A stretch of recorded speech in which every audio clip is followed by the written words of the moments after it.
In the marble halls of the most powerful building in America, where billion-dollar decisions shape the world, a 9-year-old boy was about to prove that sometimes the smallest voices carry the greatest power. What happened next would move a president to tears and change 2 lives forever.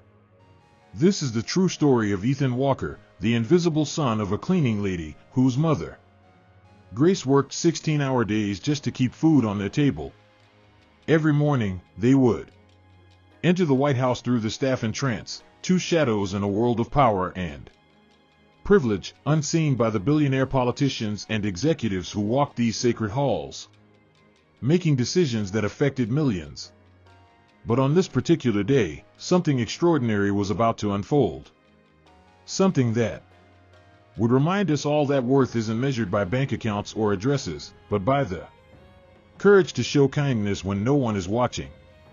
In the residential quarters, President Richard Thompson's 10-year-old daughter Olivia sat alone at a grand piano, her fingers moving across keys that had been touched by world leaders and dignitaries. Born blind, she lived in a golden prison of isolation, surrounded by luxury but starving for the one thing money can't buy: genuine friendship from someone who saw her not as the president's disabled daughter, but simply as Olivia. The loneliness in that room was about to be shattered by the pure voice of a boy who had learned to find hope in the darkest places.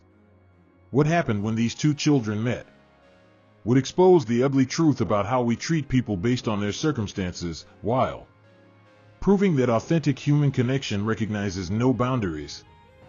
This story will make you question everything you think you know about worth, value, and the places where miracles can bloom. It's about a mother's quiet sacrifice, a father's awakening, and 2 children whose friendship would remind the most powerful man in America what really matters. If stories like this move your heart and make you believe in the power of human goodness, make sure to subscribe, because you won't want to miss what happens next. Trust me, by the end of this story, you'll never look at the people around you the same way again. But I need to warn you, what you're about to witness will challenge every assumption you have about social barriers and the unexpected places where angels walk among us. This isn't just a heartwarming tale, it's a wake-up call about recognizing the extraordinary in the ordinary before it's too late. Are you ready to hear how one song changed everything? Let's begin. The marble floors of the White House gleamed under the morning light as 9-year-old Ethan Walker followed quietly behind his mother. His small sneakers squeaked softly against the polished surface, a sound that seemed too loud in the grand hallways. Grace Walker pushed her cleaning cart with practiced efficiency, her movements precise and purposeful. She had been working here for 3 years, and Ethan had been her shadow during school breaks. To most people who passed by, he might as well have been invisible. The boy's curious eyes traced the portraits of former presidents lining the walls. Each face seemed to watch him with stern judgment, as if questioning what a poor child was doing in such an important place. Ethan clutched his worn backpack tighter, knowing it contained nothing valuable, just a few books from the library and a small notebook where he wrote down song lyrics. Music was his escape, the one thing that made him feel less small in this enormous world of power and privilege. "Stay close, baby," Grace whispered without looking back. Her voice carried the weight of exhaustion that came from working 2 jobs to keep food on their table. The early morning shift at the White House was followed by evening cleaning at a local office building. Ethan understood, even at 9, that his presence here was a privilege his mother had earned. 3 years of perfect service. One mistake, one complaint, and they could lose everything. As they turned into the East Wing, Ethan noticed how differently people treated his mother compared to the suited officials who strutted through these halls. Grace received polite nods at best, but more often she was simply ignored, a ghost in uniform who kept their world spotless. The injustice of it made something burn quietly in Ethan's chest. His mother was The smartest person he knew, yet here she was invisible. The sound of expensive leather shoes clicking against marble announced the approach of Victor Hayes, a senior White House advisor. His perfectly tailored suit probably cost more than Grace made in 6 months. Hayes barely glanced at the cleaning woman and her son as he passed, but Ethan caught the slight curl of disgust on his lips.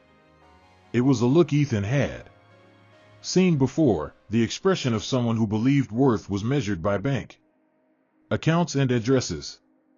"Excuse me," Victor called out suddenly, turning back toward them. Grace stopped immediately, her shoulders tensing. "Could you please ensure my office is cleaned thoroughly today? I have important visitors coming." His tone suggested he was doing them a favor by providing work. Ethan watched his mother nod respectfully, swallowing whatever pride might have wanted to respond differently. After Victor disappeared around the corner, Grace finally looked down at her son. Her eyes held a mixture of love and worry that Ethan had learned to recognize. She was thinking about their future, about how to give him opportunities she never had. "Education is your way out of this, baby," she had told him countless times. But education felt far away when you were treated like you didn't belong in a place of learning. The morning routine continued as they moved from room to room, Grace working methodically while Ethan did his homework on whatever clean surface he could find. Sometimes he hummed softly while working, melodies that seemed to flow from somewhere deep inside him. His voice was pure and clear, a gift that surprised even him. Sometimes. But in these grand halls filled with important conversations about national affairs, a poor boy's song seemed insignificant. What neither Ethan nor his mother knew was that today would be different.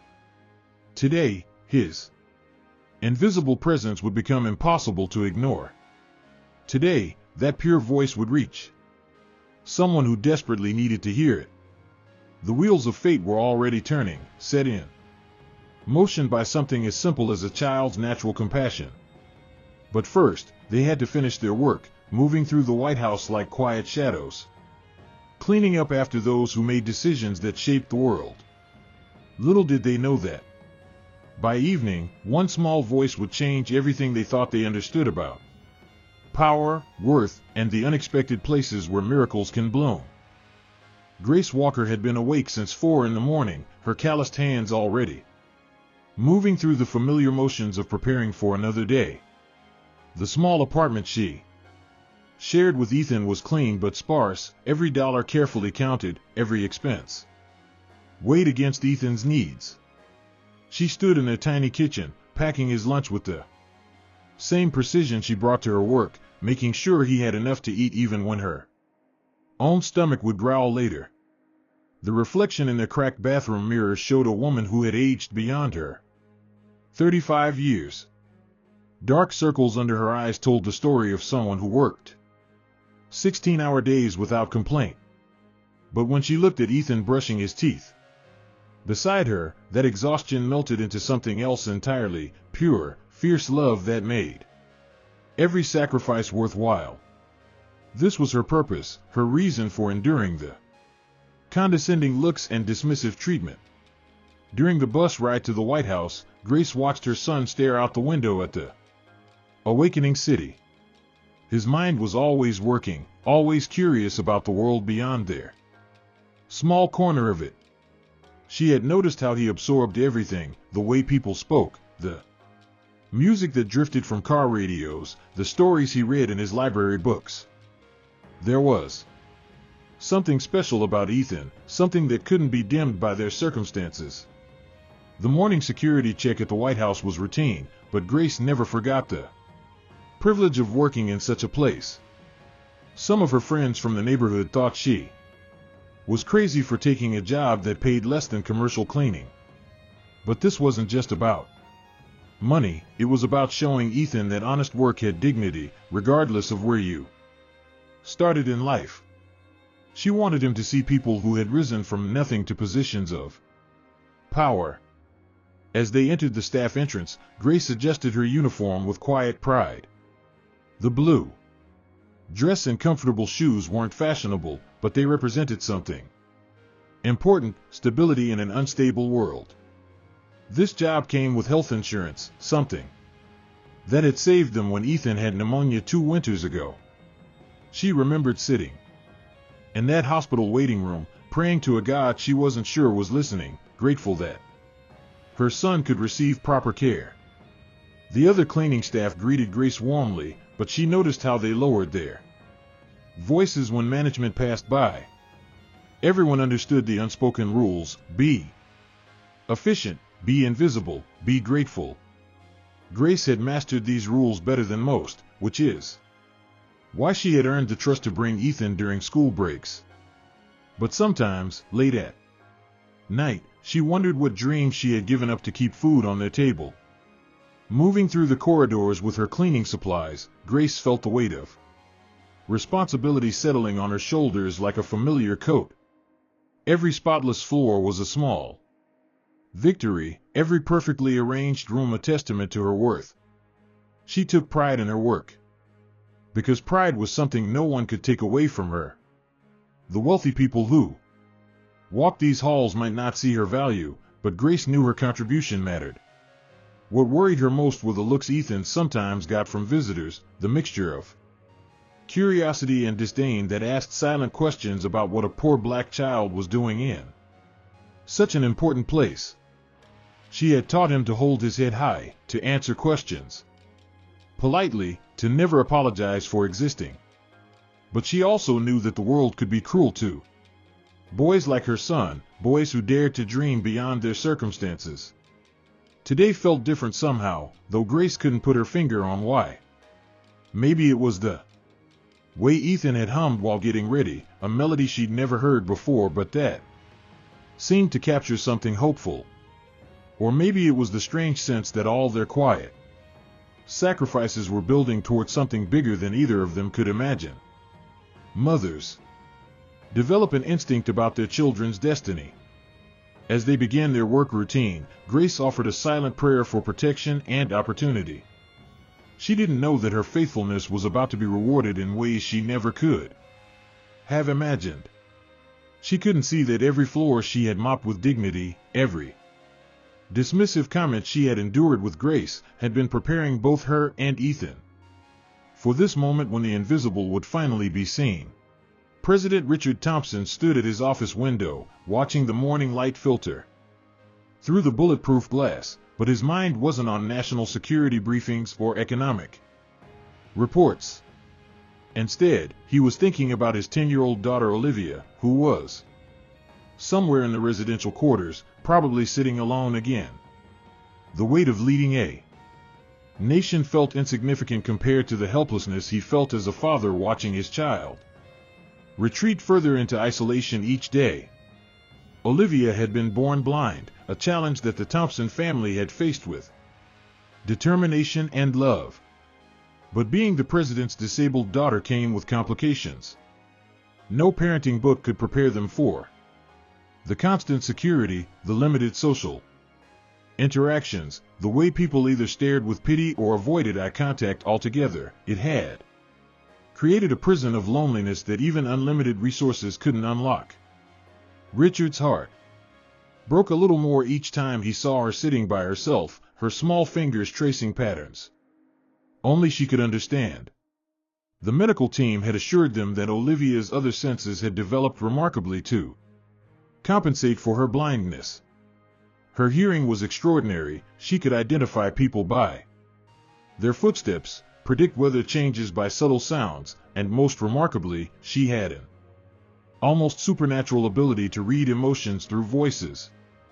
But what good were enhanced senses when you spent most of your time alone, surrounded by adults who spoke to you in careful, measured tones? In the private family dining room, breakfast had become a quiet affair. Olivia sat at the large mahogany table, her plate arranged precisely as she preferred, but her appetite seemed to diminish each day. The kitchen staff prepared her favorite foods, but nothing seemed to spark joy anymore. Richard watched his daughter push scrambled eggs around her plate, while he pretended to read briefing papers, both of them trapped in their respective worlds of responsibility and isolation. The tutors who came to educate Olivia were competent and kind, but they maintained the professional distance that everyone seemed to adopt around the first family. She excelled. Academically, her memory was remarkable, and her analytical skills impressed even the most experienced educators. But knowledge without friendship felt hollow, and Richard could see his brilliant daughter withering despite having access to the best of everything. Intelligence meant nothing when your heart was starving for genuine connection. Music had become Olivia's refuge, the one realm where she felt truly free. She would sit at the grand piano in the blue room, her fingers finding melodies that seemed to come from somewhere deeper than technique. The music she created was hauntingly beautiful, filled with emotions too complex for a 10-year-old to articulate with words. When she played, the entire residence seemed to hold its breath, and for those moments, her blindness felt less like a limitation and more like a different way of seeing the world. But even music felt incomplete when you had no one to share it with. Richard had noticed how Olivia's performances had become shorter, less frequent, as if she was losing the motivation to create beauty in a world that felt increasingly empty. The social workers spoke about integration opportunities and peer interaction. But how could a president's blind daughter have normal friendships when every playdate required security clearances and background checks? The guilt ate at Richard constantly. His political career had given his family privilege and platform, but it had stolen his daughter's childhood. Every decision to run for higher office had been made with the best intentions, believing he could make the world better for children like Olivia. Instead, he had inadvertently created a golden cage that kept her safe, but utterly alone. The irony wasn't lost on him. The most powerful man in America felt powerless to give his daughter the one thing she needed most. Late at night, Richard would sometimes stand outside Olivia's bedroom door, listening to her talk to herself in voices that represented imaginary friends. She created elaborate stories and conversations, filling the silence with companions who existed only in her mind. Those moments revealed the depth of her loneliness more than any tears ever could. She was so starved for connection that she had to invent people who would understand her. What Richard didn't know was that today would bring an answer to prayers he had been afraid to voice. Somewhere in the same building, a 9-year-old boy with a gift for music was about to cross paths with his lonely daughter. In a place where protocol ruled every interaction, two children were about to discover that friendship recognizes no boundaries, not social class, not security clearances, not the invisible walls that adults create to keep people in their designated places. The afternoon sun streamed through the tall windows of the East Wing corridor as Ethan finished organizing his mother's cleaning supplies. Grace had stepped away to speak with the head of housekeeping about tomorrow's schedule, leaving her son with strict instructions to stay put and work on his math homework. But the sound of piano music drifting from somewhere deeper in the residential area proved too compelling for a 9-year-old with music flowing through his veins to ignore.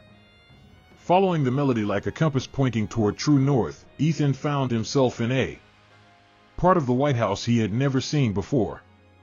The hallways here felt different, more personal, less formal than the areas where his mother usually worked. Family photographs lined the walls instead of official portraits, and the furniture looked comfortable rather than imposing. He knew he probably shouldn't be wandering alone, but the music was so beautiful, so full of emotion that seemed to call directly to his heart. The melody led him to an open doorway where he could see a young girl sitting at a magnificent grand piano. Her fingers moved across the keys with the kind of natural grace that couldn't be taught, only born within someone.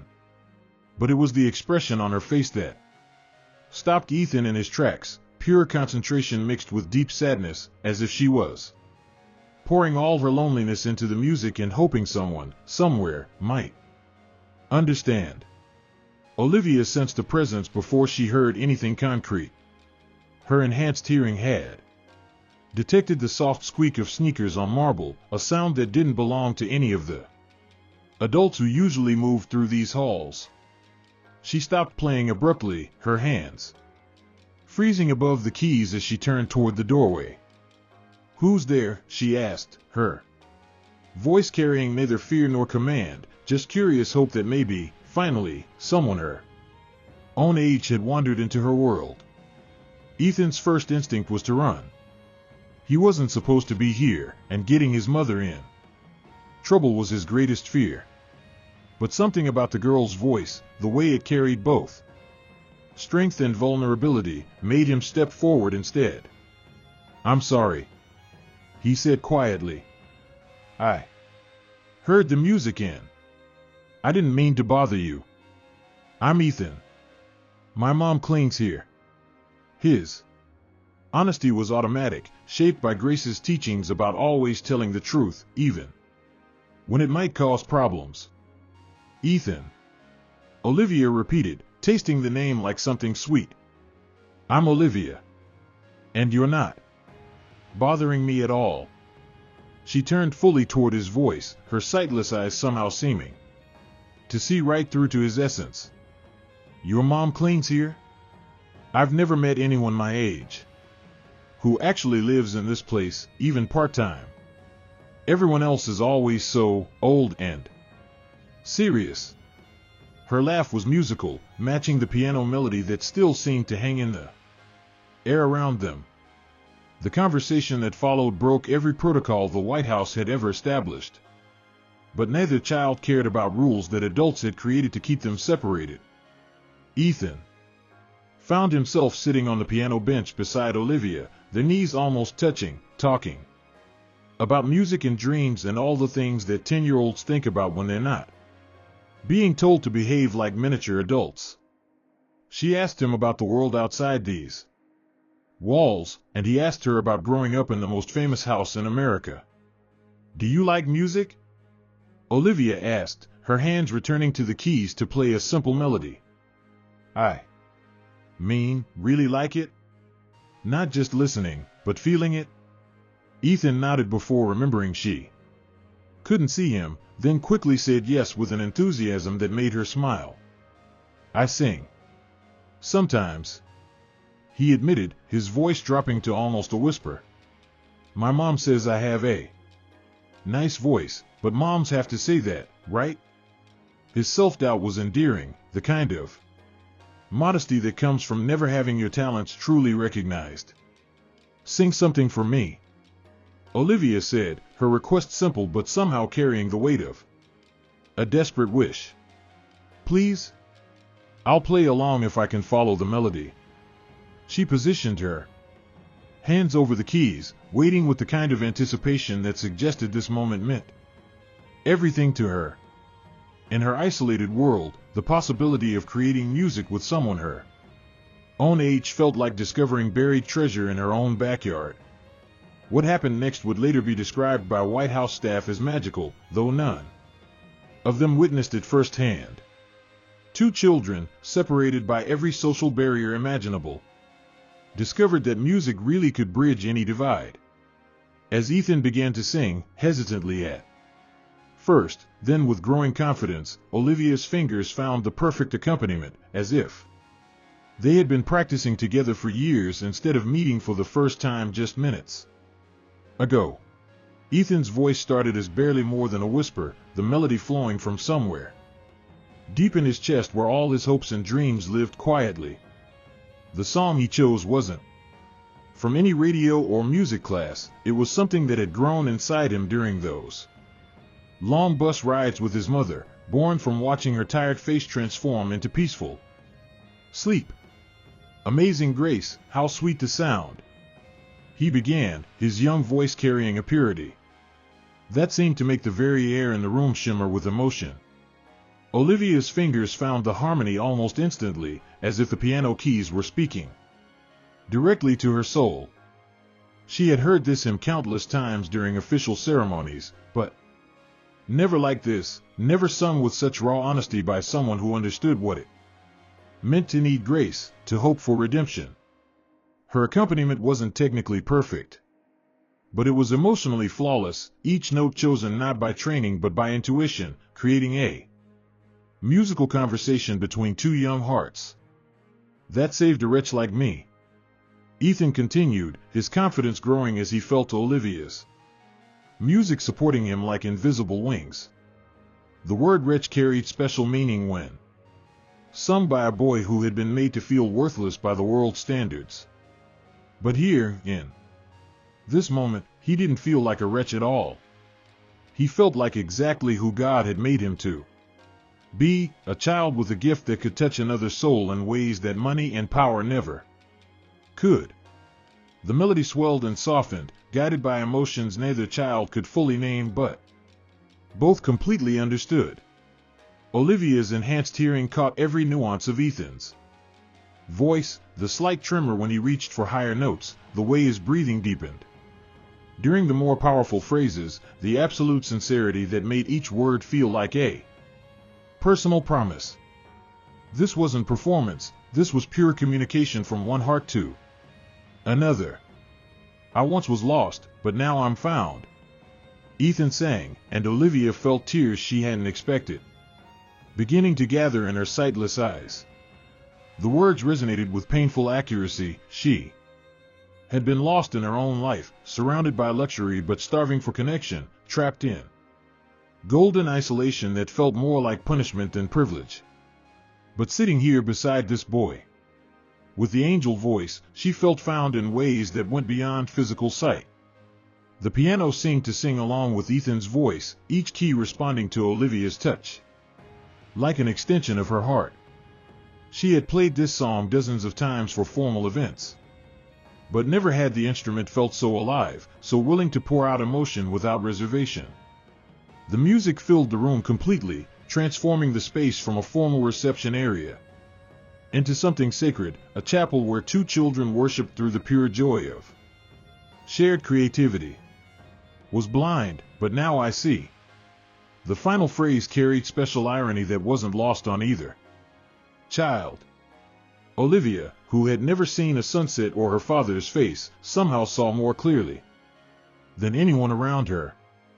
She saw Ethan's kindness through his voice, saw his mother's love in the way he spoke about her, saw the injustice of a world that judged worth by appearance rather than heart. And Ethan, who had always seen himself as invisible, now saw his own value reflected in the way this remarkable girl received his gift. As the last notes faded into silence, both children remained perfectly still, afraid that moving might break whatever magic had just occurred between them. The air felt different now, charged with the kind of energy that happens when souls recognize each other across impossible divides. Ethan had never felt so heard, and Olivia had never felt so understood. In 3 minutes of shared music, they had formed a friendship that felt deeper than relationships people spend years trying to build. That was. Olivia began, then stopped, searching for words adequate to describe what had just happened. That was the most beautiful thing I've ever heard. Your voice it's like nothing I've ever experienced. Her praise wasn't polite or condescending, it was the honest assessment of someone whose enhanced hearing made her an expert on sound. Someone who could detect authenticity in ways that sighted people often missed completely. Neither child noticed the soft footsteps in the hallway outside, or the way conversations had gradually quieted throughout the residential wing. They didn't see the small crowd of staff members who had stopped their duties to listen, drawn by a sound so pure it seemed to demand attention. Most importantly, they had no idea that President Richard Thompson was standing just outside the doorway, his briefing papers forgotten in his hands, tears streaming down his face as he witnessed his daughter truly happy for the first time in months. The silence that followed their song felt alive with possibility, as if the very walls of the White House were holding their breath in reverence. Olivia turned toward Ethan with a smile so radiant it seemed to illuminate her entire face, transforming her from the lonely girl who had been mechanically playing piano minutes before into someone vibrant and fully present. "I can't believe how perfectly we sounded together," she whispered, her voice filled with wonder that made Ethan's chest swell with pride he had never experienced before.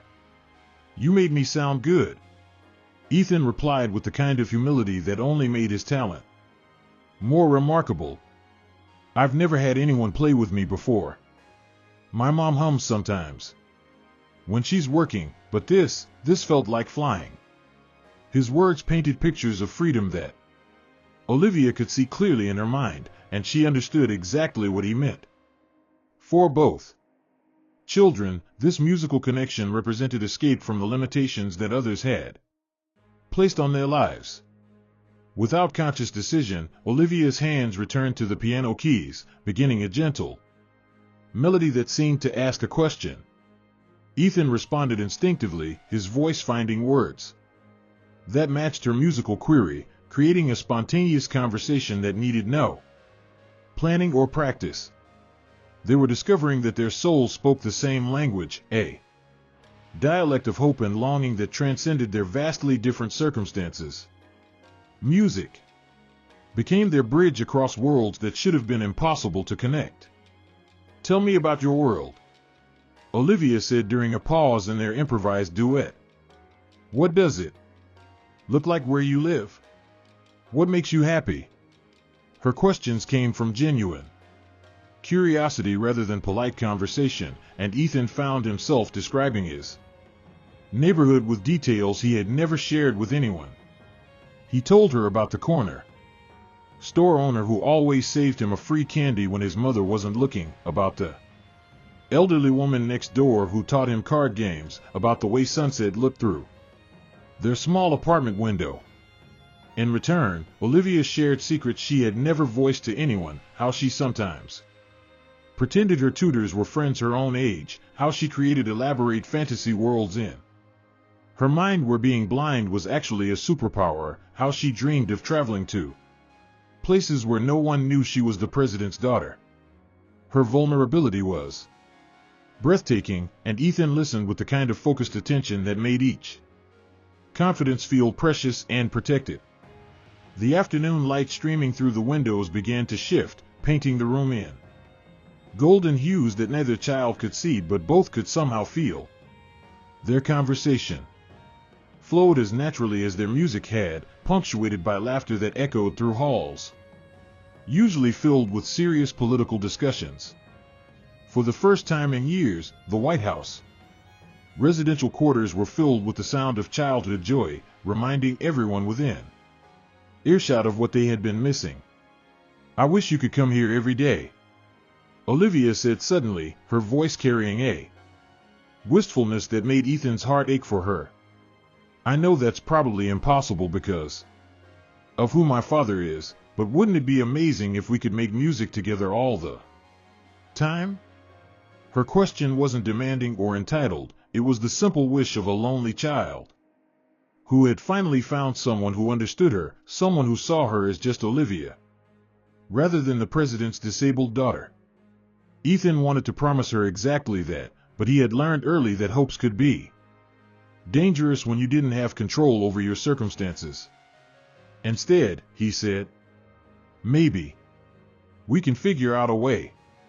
My mom always says that if something is meant to be, God will make a way."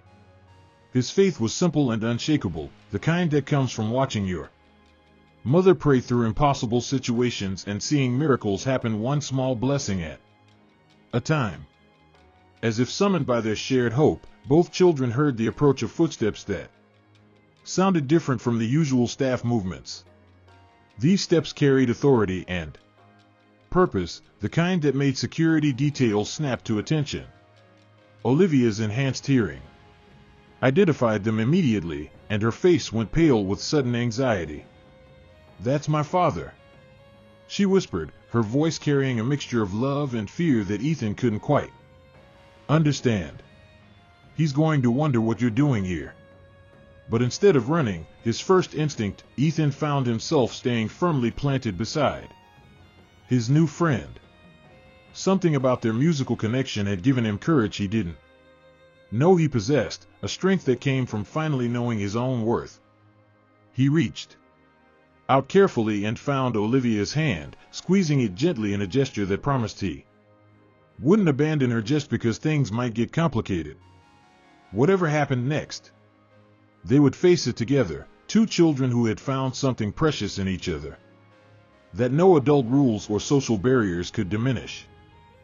President Richard Thompson paused in the doorway, his breath catching in his throat as he witnessed something he had never seen before, his daughter holding hands with another child, both of them glowing with the kind of happiness that couldn't be manufactured or commanded. For months, he had watched Olivia retreat further into herself, and now here she was, animated and alive in ways that broke his heart with both joy and regret. The boy beside her couldn't have been more than 9 years old, his simple clothes marking him as someone from an entirely different world. The recognition hit Richard like a physical blow when he realized this must be Grace, Walker's son, the quiet child who had been coming to the White House during school breaks. For the past year, he had seen the boy in passing, always respectful and invisible, but had never really looked at him, not the way he was looking now, seeing the intelligence in those bright eyes and the natural confidence that came from genuine goodness rather than inherited privilege. "Daddy?" Olivia's voice carried a note of protective anxiety, as if she was preparing to shield Ethan from whatever reaction might come.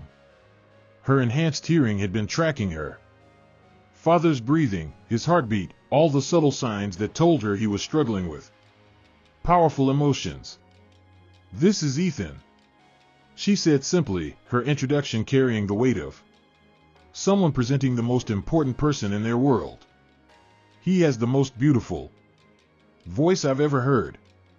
Ethan stood slowly, his mother's lessons about respect and proper behavior automatically taking over despite his nervousness. "Good afternoon, Mr. President," he said clearly, his voice steady even though his heart was racing.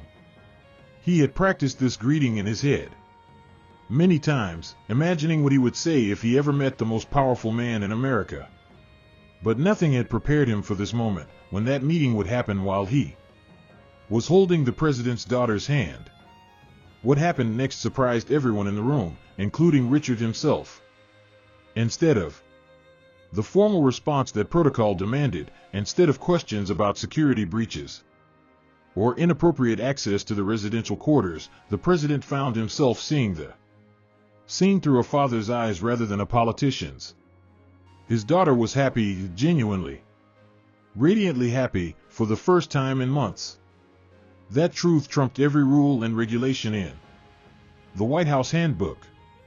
"Ethan," Richard said, his voice softer than anyone had heard it during official business. "Olivia tells me you have a beautiful voice." He moved closer, his imposing presence somehow managing to feel reassuring rather than intimidating.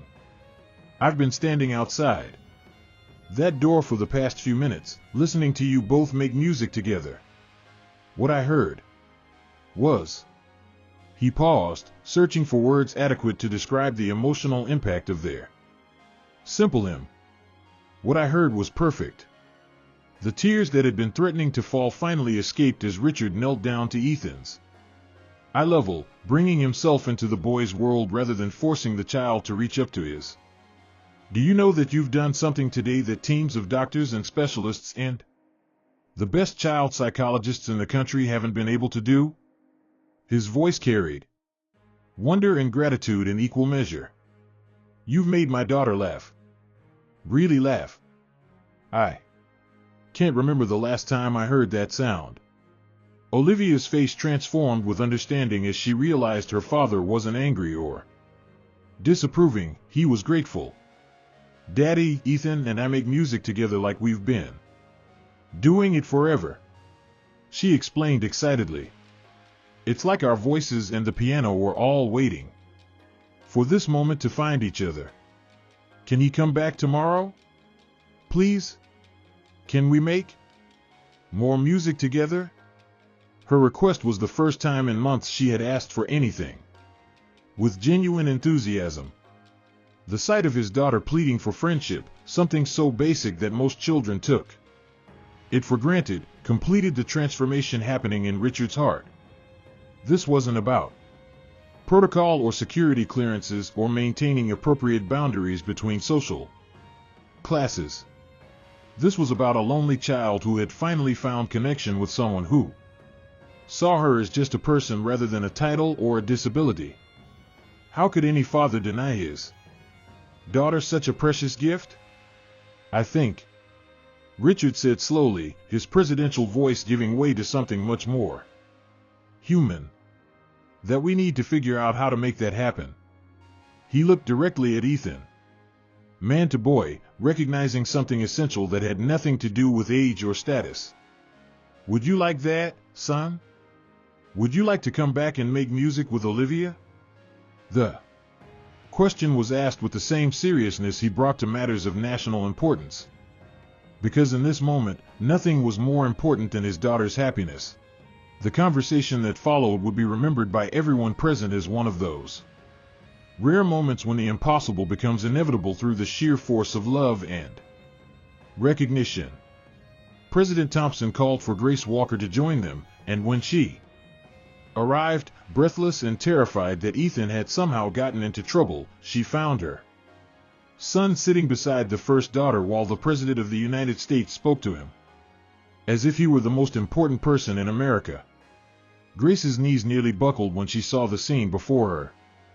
Her quiet, humble son was explaining to the President how music worked in his mind, describing melodies like colors and emotions like mathematics, while Olivia nodded enthusiastically and added her own insights about how sounds painted pictures in her imagination. The two children had found a shared language that transcended everything that should have kept them apart, and somehow, miraculously, the most powerful man in the world was not just allowing it, he was celebrating it. Mrs. Walker, President Thompson said, rising to greet Grace with a respect that made her eyes fill with tears. Your son has given my daughter something I've been unable to provide. Despite all the resources at my disposal, genuine friendship and the joy that comes from being understood. I hope you'll forgive me for saying that I've barely noticed either of you during your time here, but I can see now that was my failing, not yours. What followed was a conversation that changed multiple lives in the span of an hour. The President learned about Ethan's academic excellence despite attending an underfunded school, about Grace's dreams for her son's education, about the family's quiet dignity in the face of financial struggles that never dimmed their hope or gratitude. In return, he shared his own struggles as a father watching his daughter retreat from the world, his guilt over the isolation that came with their position. The solution that emerged wasn't charity or pity, it was recognition and investment. President Thompson arranged for Ethan to receive a full scholarship to the prestigious private school that prepared students for the nation's top universities.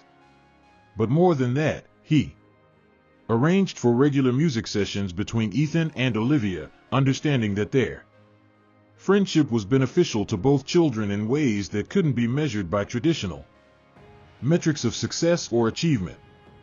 Grace wept openly when she realized what was happening, not just the opportunities being offered to her son, but the way those opportunities were being presented with respect for their family's dignity. This wasn't about rescuing the poor cleaning lady's child, this was about recognizing exceptional talent and character regardless of its packaging.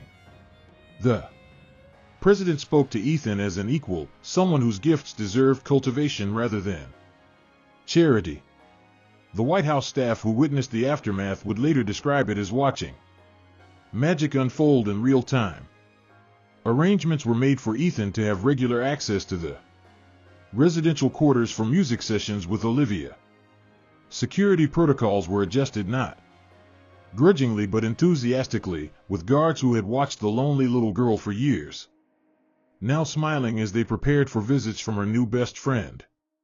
Over the following weeks, the transformation in both children was remarkable. Olivia began engaging more with her tutors, her appetite returned, and she started composing music. Again, pieces that she and Ethan would perform together. Ethan bloomed in his new school environment, his confidence growing as he realized that his voice and his mind were gifts to be shared rather than hidden. Their friendship became the foundation for both children to build bigger, braver versions of themselves. But the most profound change was in President Thompson himself, who realized that true leadership sometimes meant seeing the extraordinary in the ordinary, recognizing worth in unexpected places, and understanding that the most important decisions weren't always about policy or politics. Sometimes they were about two children who needed each other, and adults wise enough to get out of their way while providing the support they needed to thrive. The story would become legend within White House circles, how a cleaning lady's son with a beautiful voice became best friends with the president's daughter, how their music brought healing to a family living under the weight of enormous responsibility, how recognizing talent and character regardless of social status enriched everyone involved. But for Ethan and Olivia, it was simply the beginning of a friendship that would shape both their lives, proving that the most beautiful harmonies often come from the most unexpected combinations. What started as an ordinary day of invisible work and quiet loneliness had transformed into something extraordinary, proof that when hearts recognize each other across any divide, miracles can happen in the most powerful places on earth, changing not just individual lives, but the very soul of the institutions where such recognition is allowed to flourish.